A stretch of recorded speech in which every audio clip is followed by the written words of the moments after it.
The Central European nation of Croatia joined the European Union today. The country's admission to the economic and political organisation was almost a decade in the making, and there were celebrations throughout the country last night.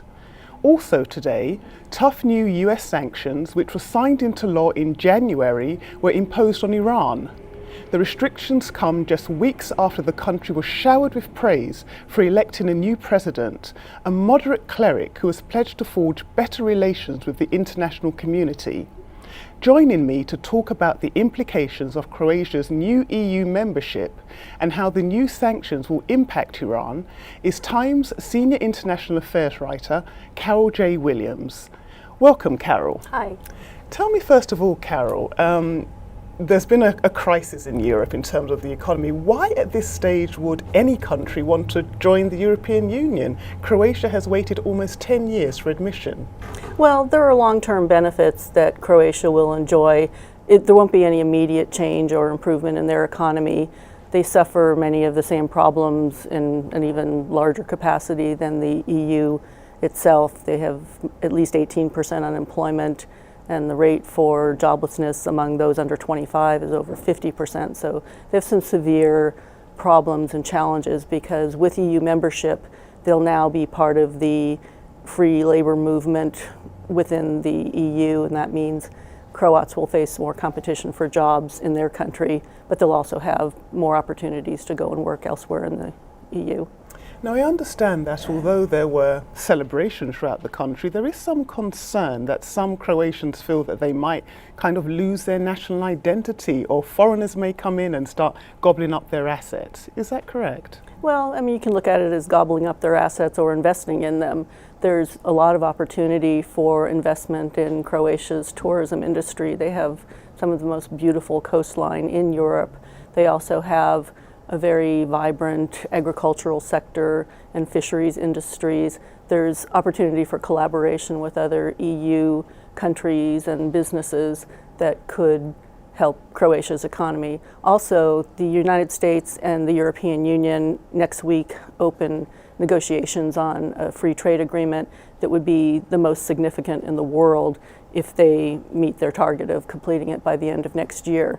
And even if Croatia only gets a small part of that benefit, it's expected to be at least $100 billion a year in additional trade revenue for Europe. So that would be quite significant for a little country like Croatia. But what about the European Union? I mean, why would the organisation benefit from having another member, the 28th member? Well, the more parts of Europe that they can coordinate with and collaborate and assimilate trade regulations, industry regulations, environmental protections, the more at peace and better managed the European continent will be.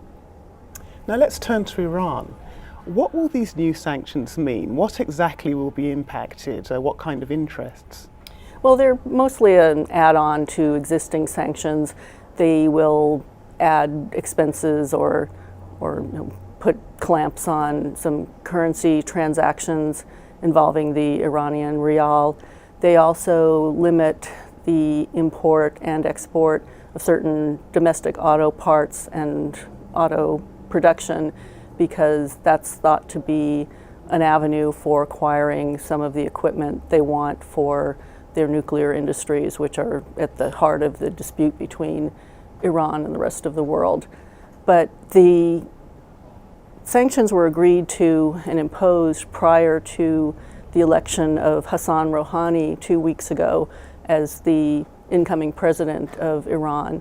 And he's raised some hopes in the outside world that he'll forge a better relationship with the West and that he'll be more open to the kind of international monitoring of Iran's nuclear sites than his predecessor has been. But then what kind of message does this send that the US, even though they had agreed to these sanctions in January, still went ahead with them, especially when this new president or president-elect has said that he wants to have better relations with the West and his allies? But he's also part of the establishment. He's been a member of the clerical hierarchy for decades.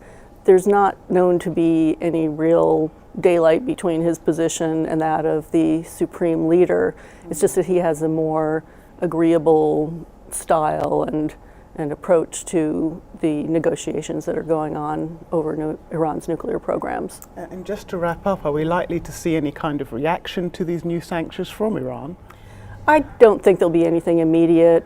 Rouhani doesn't take office until August. For the United States to make concessions while Ahmadinejad is still president would send what would be considered the wrong signal, because he's been a major cause of the acrimonious relationship that Iran has with the West. Thank you so much for your insight, Carol. For more on these stories and others, please go to latimes.com.